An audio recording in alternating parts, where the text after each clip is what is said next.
पिता की नींद खुल गई जब बहू रसोई में चाय बना रही। तब पिताजी उठकर रसोई में गए और देखा तो बहू एक टूटे मग को जोड़ रही और रो रही। तभी पिताजी ने कहा, बेटा रो क्यों रही हो, नया मग ले आएंगे। तभी बहू ने कहा, पापा आज ये मग नहीं टूटा, मेरा विश्वास टूटा है। तब पिताजी ने कहा, बेटा हुआ क्या।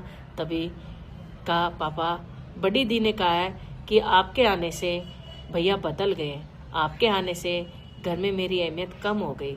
क्या पापा मैं सच में इस घर पर बोझ हूँ।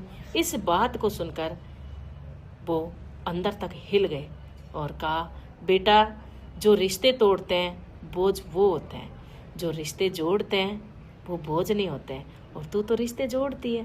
तभी पीछे से आवाज़ आई, वो बड़ी दीदी थी। तब कहा, और शायद मैं रिश्ते तोड़ रही हूँ। और उसने अपनी भाभी से हाथ जोड़कर माफ़ी मांगी, भाभी मुझे माफ़ कर दो, मैं ईर्ष्या करती थी और सोचती थी कि आपके आने से आपकी अहमियत बढ़ रही है और मेरी घट रही है। पर कल रात को जब मैंने पापा की डायरी में एक लाइन पढ़ी कि बेटियां घर छोड़कर जाती है और बहुएं घर आकर घर संभाल लेती है, शायद आपकी खुशी मेरे पापा को बहुत बढ़ावा देती है और मेरे पापा बहुत खुश रहते हैं। शायद माँ के जाने के बाद आपने पापा को खुशी दी है, तो मैं ये घर तोड़ना नहीं चाहती, मुझे माफ़ कर दो। सब निशब्द रह गए।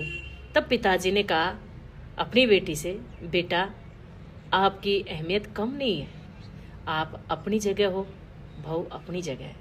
बहू का प्यार बहू को मिलेगा और बेटी का प्यार बेटी को मिलेगा। मेरे लिए दोनों ही तुम आंखों का तारा हो। और फिर घर में खुशी का माहौल हो गया। तो मैं ये मानती हूँ कि बेटियों को भी इतनी ही दखलंदाजी करनी चाहिए जितना उसका हक हो, अपनी भाभीयों को करने देना चाहिए जितना उनका हक हो। अगर स्टोरी अच्छी लगी हो तो शेयर ज़रूर कर देना।